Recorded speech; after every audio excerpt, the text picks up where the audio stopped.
टूनी चिड़िया अपने खेतों में काम कर रही थी। टूनी चिड़िया की मूंगफली की फसल लगाई थी। टूनी चिड़िया बहुत मेहनत करती थी और उसको उस मेहनत का फल भी मिलता था। टूनी चिड़िया बहुत ही अच्छी थी और नेक थी। वो दूसरे पंछियों की मदद भी करती थी। सारे पंछियों को महीने भर के दाने देती थी और सारे पंछी बहुत खुश थे उससे। उसको दुआएं भी बहुत देते थे। चिड़िया इसी तरह लोगों की मदद किया करती थी क्योंकि वो बहुत रहम दिल थी और अपनी फसल पर मेहनत भी किया करती थी। चिड़िया की यही अच्छाई देखकर उसके बहुत सारे काम खुद ब खुद आसान हो जाते थे। सामने ही कालू कौवा रहा करता था। उसके पास कोई खेत तो नहीं था, लेकिन वो टोकरियाँ बनाने का काम करता था। टोकरियाँ बनाकर अपनी गुज़र-औक़ात किया करता था। लेकिन वो टूनी से जला भी बहुत करता था कि टूनी इतनी अच्छी है और इतने पैसे भी होते हैं उसके पास। एक दिन वो अपनी खेतों पर काम कर रही थी कि उसके पास एक परी आ गई।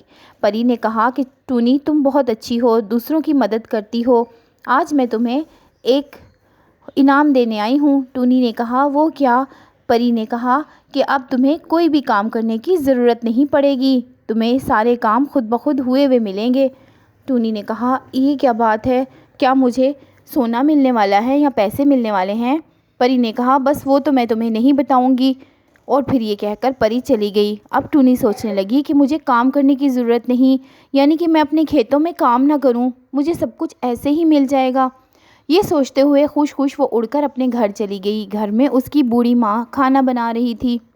टूनी ने अपनी माँ से कहा कि माँ, मुझे इस तरह एक परी मिली है, मेरे खेतों पर आ गई थी और उसने मुझे कहा कि अब तुम्हें कोई भी काम करने की ज़रूरत नहीं है। माँ ने कहा, ये तो बड़ी अच्छी बात है, लेकिन तुम्हें कैसे कुछ मिलेगा? टूनी ने कहा, ये तो मुझे खुद भी नहीं पता।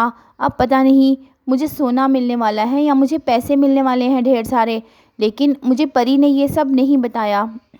कालू कौवा बाहर ये बातें सुन रहा था। वो उससे थोड़ा सा खाना मांगने आया था क्योंकि वो खुद तो कुछ पकाता ही नहीं था और बड़ा ही सुस्त था।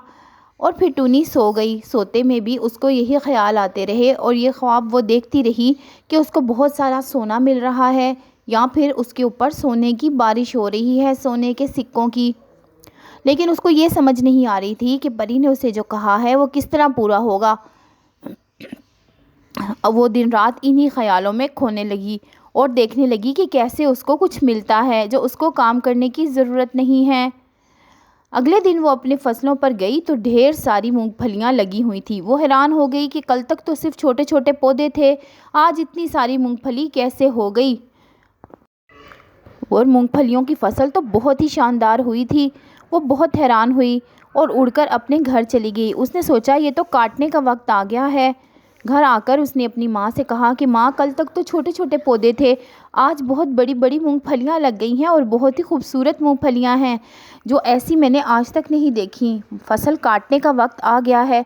माँ ने कहा, हाँ, अगर ऐसा है तो उसको काटना पड़ेगा, वरना फसल ख़राब हो जाएगी। अगले दिन गोरी कौवी एक टोकरी लेकर आ गई और कहा, टूनी, मुझे थोड़ी सी मूंगफली दे दो। टूनी ने कहा, हाँ हाँ, ले लो, क्योंकि आजकल टूनी अपने ख्यालों में ही रहती थी कि कैसे उसको परी का कहा सच होता है। गोरी कौवी ने अपनी टोकरी भर ली मूंगफलियों से और उसने कहा कि ये तो बहुत ही मज़ेदार लग रही हैं, और लेकर उड़ गई। जब वो लेकर आई तो कालू कौवे ने कहा, तुम क्यों लाई हो उसकी मूंगफलियाँ? तो गोरी ने कहा, ऐसे ही, बस खाने का दिल कर रहा था तो मैंने सोचा थोड़ी सी ले लूँ, बड़ी ही मज़ेदार लग रही थी। लेकिन जब उन्होंने मूंगफलियाँ तोड़ी तो उसके अंदर सोने के दाने निकले। वो बहुत हैरान हुए। उन्होंने सारी मूंगफलियाँ तोड़ी तो सारों के अंदर से सोने के दाने निकले।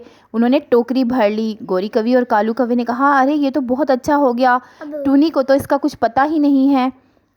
कालू ने कहा, चलो इसको बाज़ार में बेच देते हैं। अगले दिन वो टूनी के पास आए, जो बाज़ार से बेचकर उन्होंने रकम इकट्ठी की थी टूनी को देने आए थे, और कहा, टूनी, हम तुम्हारी फसल ख़रीदना चाहते हैं, हम इसको बाज़ार में बेच देंगे, हम काट लेते हैं अगर तुम कहती हो तो।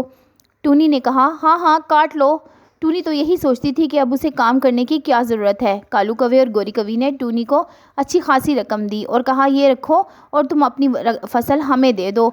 टूनी ने कहा, हाँ, ये तो बहुत ही अच्छा हो गया, ठीक है। और फिर कालू कौवे और गोरी कौवी ने उसकी फसल काट काट कर बेचना शुरू कर दी, सोने के दाने निकाल निकाल कर। اس طرح کالو کوا اور گوری کوی بہت امیر ہو گئے۔ اب تو کالو کوے اور گوری کوی کی الماریاں سونے چاندی سے اور پیسوں سے بھر گئیں۔ گوری کے پاس بھی بہت زیور آ گیا اور کالو کوا بھی بڑی شان و شوکت سے رہنے لگا۔ ان کا تو رہن سہن ہی بدل گیا۔